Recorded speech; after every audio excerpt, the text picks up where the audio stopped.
The warm bathwater hugged her skin like a silk sheet. Emily scooped up a handful of foam and playfully blew it away, giggling to herself. Her body sank deeper into the tub, tension from the day slowly unraveling. She closed her eyes, lips curved in a soft smile. Today she had become a wife. She had every right to relax, to bask in the joy of the moment. The past few weeks had been a whirlwind of nerves and planning, but now she was officially married, and life, hopefully, was about to change for the better. Not that Emily's life had been awful before, but something had always felt missing. Maybe it was the absence of a truly kind presence beside her. Maybe just someone to hold her, or a whisper in her ear reminding her that she mattered. But now that emptiness had been filled. And it was all because of Jason. He had given her more than she'd even dared to hope for. Sometimes she still couldn't believe it was real, that men like Jason still existed. He was like someone pulled straight from a romance movie. Chivalrous, generous, attentive to a fault, and impossibly charming. From the moment they met, he had surrounded her with affection, thoughtful gifts, and compliments that made her blush. Emily had been caught off guard, especially since they met on a dating app, and her expectations were, well, very low. That place was a minefield, mostly filled with creeps and time-wasters. But Jason. He showed up to their first date with a huge bouquet of peonies, her favorite, which she'd casually mentioned in their chat, and took her to a real restaurant. Not a dive bar, not a cheap cafe. A real, classy restaurant, where she felt like she had stepped into someone else's life. She barely knew what fork to use. He never once made her feel small. Not about her cashier job, or the fact that she wasn't used to fancy crowds. Not even when their first meeting with his mother had gone catastrophically wrong. Emily had been a mess. Nervous, stammering, fidgeting with her dress, spilling juice on herself, and even managing to yank an entire tablecloth by accident. His mom had looked horrified and called her a clumsy little thing. But Jason, he just laughed and shut it down immediately. He grabbed Emily's hand, walked her out, and spent the whole night comforting her. "She'll come around," he whispered, stroking her hair. She was just nervous too. "I promise, baby, she'll come around." And strangely enough, she did. A few days later, Jason's mom called her personally. "Sweetheart, how about dinner? I'd love to help with the wedding plans, if that's all right with you." Emily had been surprised but also relieved. She didn't know the first thing about planning a wedding. She'd honestly thought Jason had been joking when he proposed something more than a simple courthouse ceremony. But he wasn't joking at all. "Come on," he said, flashing that grin she couldn't resist. "Don't you want the whole fairy tale? The white dress, the cake, the dancing, the embarrassing speeches. Okay, maybe not the drunken uncle fight part, but the rest? Let's make it happen." "But I can't afford all that," she'd said, fidgeting with the hem of her t-shirt. "My paycheck barely covers my rent and groceries." Jason poked her forehead gently. "Dork. You really think I'd let you pay for it? I'm handling everything, and I'd do it no matter how much money you had." Once his mom got the green light, she went full steam ahead. Invitations, venue, cake flavors, flower arrangements, dress fittings, even balloon ribbon colors. Emily had to take time off work just to keep up. And then the day came. She was up at dawn, thrown into a storm of hair, makeup, wardrobe, and photography. Everything blurred together like a carousel spinning too fast. Faces, places, champagne, cake. She remembered their first kiss as husband and wife. Dance. The moment the ring slid onto her finger. Now, lying in the cooling water, she replayed it all like a highlight reel. She almost dozed off from the comfort. A chill rolled over her skin. Time to get out. Emily wrapped herself in a fluffy towel, lathered lotion on her arms, brushed out her damp hair, and touched up her lips. Then, smiling slyly, she slipped into the lacy white lingerie she'd picked out just for this night, their first night as a married couple. She padded to the door and rested her hand on the knob. Just as she turned it, voices reached her from the hallway. Her body froze. Jason and his mother. Emily narrowed her eyes. She wasn't expecting anyone else in the apartment tonight, especially not her. She leaned closer to listen. "I saw it, Jason," his mom hissed. "I saw the way you looked at her. Tell me I'm wrong." Jason's voice was low. "Guilty. Mom. Told you. Emily's a good person. I actually like her." "She's a tool," his mother snapped. "A means to an end. Don't let your feelings screw this up. You weren't supposed to get attached." Emily's heart stopped. Hell. You were just supposed to win her over. Marry her. That's all. Then we handle the rest." Jason didn't speak. "Your brothers waited long enough. She was meant for him. You know that." "You agreed." Emily nearly collapsed back into the bathroom. "Brother. What brother?" She listened, her pulse hammering in her ears. "You were always the charming one," his mom continued. "The normal one. He doesn't have your looks, your personality. But he chose her. He picked her, and you promised you'd make it happen." Jason finally spoke, his voice trembling. "I didn't think it would go this far. And I didn't think I'd fall for her. I love her, Mom." "Love?" She laughed coldly. "You know what we have to do. You disappear. There's an accident. Your brother takes your place. She'll be too heartbroken and confused to question anything." Jason snapped. "No. No way. That's insane. I'm not giving her up. And I'm sure as hell not letting you do this to her." "You owe him," she spat. "He's in a wheelchair because of you. His mind is broken because of you. You're the reason he's like this. I never forced him to go hiking with me. He wanted to. You made me take him, and now you blame me because he fell. That's on you, not me." "Jason." "No," he shouted.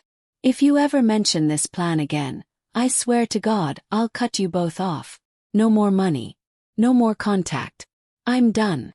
Emily barely made it back to the bathroom before the sound of the front door slamming echoed through the apartment. A few minutes later, she stepped into the bedroom. Jason sat on the edge of the bed, head in his hands. "I heard everything," she said quietly. He looked up at her, face pale. "I heard everything," she said quietly. Jason looked up, his expression a mix of fear and shame. His shoulders slumped as if all the energy had drained from his body. "I was going to tell you," he whispered.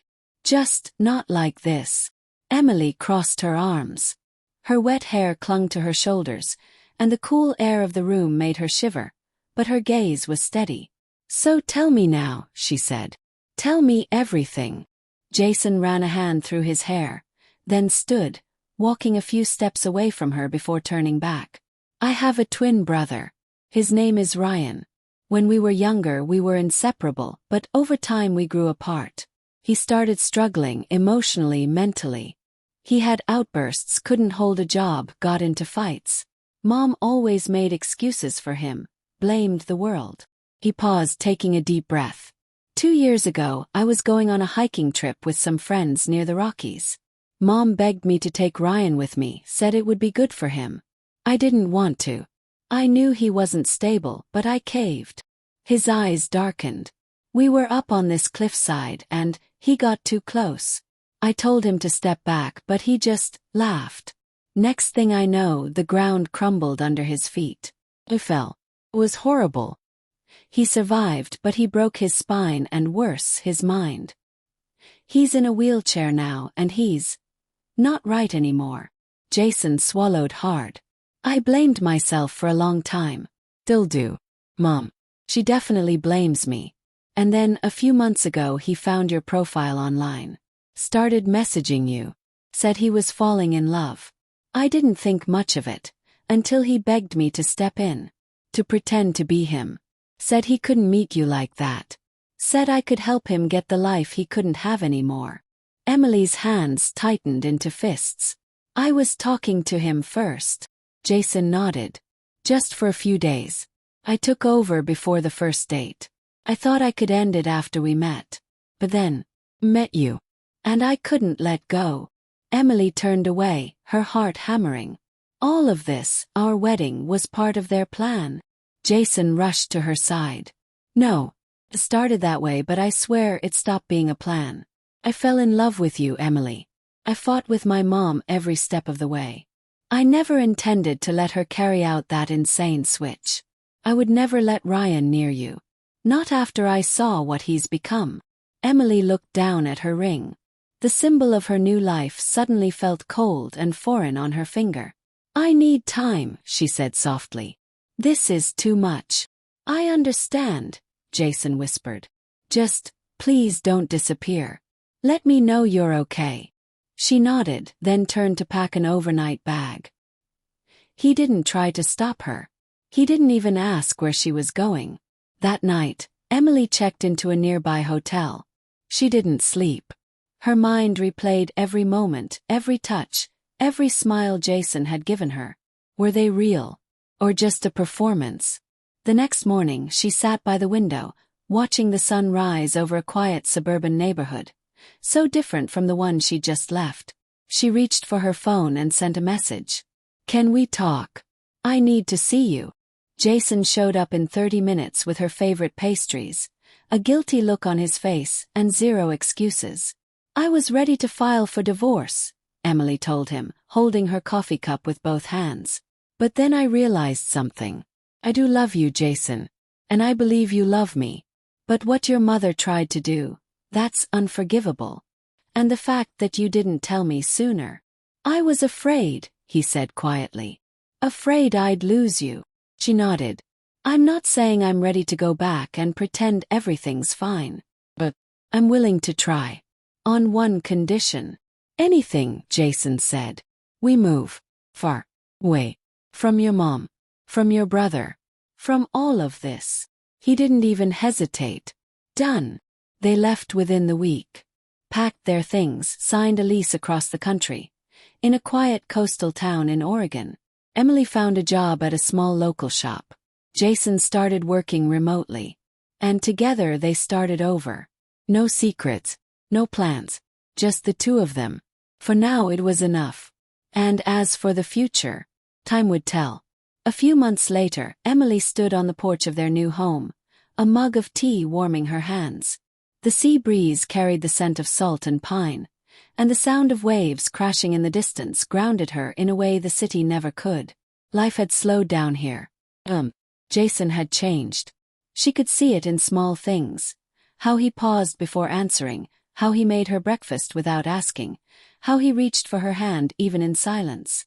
There was no pretending now, no masks, no grand gestures, just honesty. Sometimes painful, often awkward, but always real. Still, the shadows of the past hadn't disappeared completely. Sometimes Emily woke in the middle of the night, heart racing from dreams where Jason's voice morphed into his brother's, or where his mother stood in the doorway, whispering that none of this was real. On those nights, Jason held her and whispered, "You're safe. I'm not going anywhere." And she wanted to believe him. One morning a letter arrived. Handwritten, elegant cursive on creamy paper. Emily froze when she saw the return address. It was from her. Jason took it from her hands and read it first, his jaw tightening. Then he handed it back.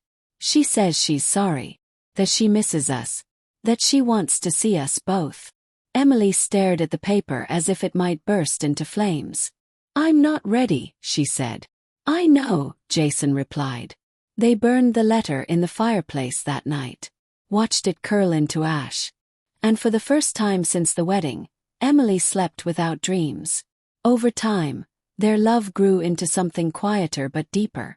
Not the whirlwind romance of stolen kisses and candlelit dinners, but something sturdier, like the worn, sun-bleached wood of their front porch, weathered but strong.